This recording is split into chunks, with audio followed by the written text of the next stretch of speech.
से जो Bageshwar Tanakpur rail line जो हमारी सामरिक रूप से भी बहुत महत्वपूर्ण है और आदरणीय प्रधानमंत्री जी के भी प्राथमिकता में वो है। उन्होंने हल्द्वानी में अपनी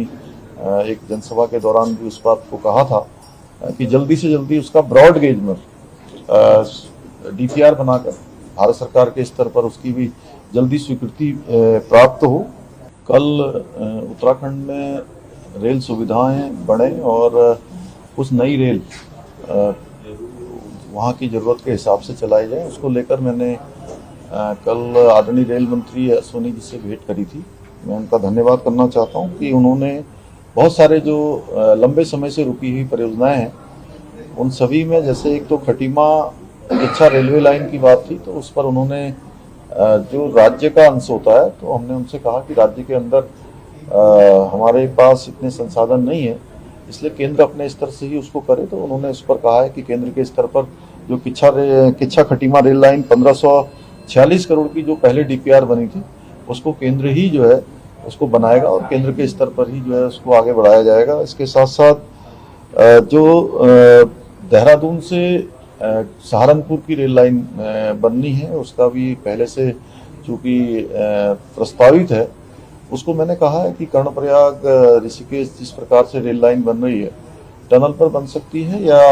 जो भी सर्वेक्षण केंद्र के स्तर से हो उसमें जिसमें फिजिबिलिटी अच्छी आए और सारी चीज़ें ठीक हों, उसके आधार पर उन्होंने कहा है कि उसका भी सर्वेक्षण करवाएंगे। और साथ ही साथ जो टनकपुर से एक तो जो ट्रेन नई दिल्ली के लिए चलती है उसके स्टॉपेज बहुत हैं,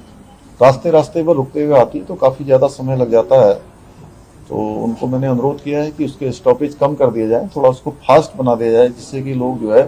ठीक समय पर दिल्ली पहुंच पाएँ। इसके अलावा पूर्णागिरी पर एक साल में 3 महीने का बहुत बड़ा मेला लगता है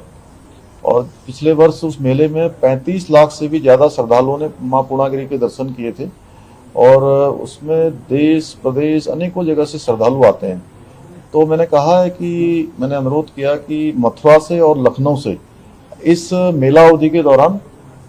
नई ट्रेन चलाई जाए जिससे कि मेले में आने वाले लोगों को आसानी से वहां पर आएंगे और मेले के दर्शन कर पाएंगे, माँ पूर्णागिरी का दर्शन कर पाएंगे। तो उस पर उन्होंने मुझे आश्वस्त किया है कि नई ट्रेन चलाने पर वो विचार किया जाएगा और चलाई जाएगी। इसके अलावा टनकपुर जो बड़ा धाम है, एक सीमांत क्षेत्र भी है, नेपाल बॉर्डर भी है, वहाँ पर धारचूला से लेकर पूरे क्षेत्र के लोग आकर एक नीचे जहाँ स्टेशन पहुँचता है वो टनकपुर है, वहाँ से प्रदेश की राजधानी देहरादून के लिए भी एक मैंने नई ट्रेन चलाने की मांग करी थी, उनसे मैंने अनुरोध किया था, तो उस पर भी उन्होंने मुझे आश्वस्त किया है कि नई ट्रेन का मार्ग बनाकर नई ट्रेन वहाँ पर चलाई जाएगी। और लंबे समय से जो बागेश्वर टनकपुर रेल लाइन जो हमारी सामरिक रूप से भी बहुत महत्वपूर्ण है और आदरणीय प्रधानमंत्री जी के भी प्राथमिकता में वो है। उन्होंने हल्द्वानी में अपनी एक जनसभा के दौरान भी उस बात को कहा था कि जल्दी से जल्दी उसका ब्रॉड गेज में डीपीआर बनाकर भारत सरकार के स्तर पर उसकी भी जल्दी स्वीकृति प्राप्त हो। दूसरा, रामनगर हरिद्वार और देहरादून के लिए नई रेल सेवा की भी बात हुई है, उस पर भी उन्होंने आश्वस्त किया है कि नहीं, क्योंकि पर्यटन की दृष्टि से रामनगर एक बड़ा सेंटर है और रामनगर आने वाले टूरिस्ट हरिद्वार माँ गंगा के भी दर्शन करें, देहरादून भी आए, राजधानी है, तो उसके लिए भी एक बात हुई है। इसके अलावा एक ट्रेन जो बाबा विश्वनाथ की धरती से काशी से हरिद्वार के लिए भी माँ गंगा के इस स्थान से लेकर माँ गंगा के उस स्थान तक के लिए भी मैंने इनको बात की। उन्होंने मुझे आश्वस्त किया है कि वंदे भारत एक्सप्रेस का जो भी फिजिबिलिटी जहाँ से ठीक बन पाएगी उसका जो क्राइटेरिया होगा उसमें बनाया जाएगा। और मैं निर्मला सीतारमण जी से भी मैंने भेंट करी है, क्योंकि सौंग डैम देहरादून के लिए बहुत आवश्यक है।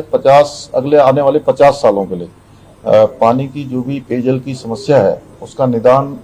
सौंग डैम के बनने से हो पाएगा। और 15,000 लगभग आबादी ऐसी है जो प्रत्येक वर्ष सौंग नदी में ज़्यादा पानी आने से कहीं ना कहीं बाढ़ या अन्य प्रकार की जो परेशानियां होती हैं वर्षा काल में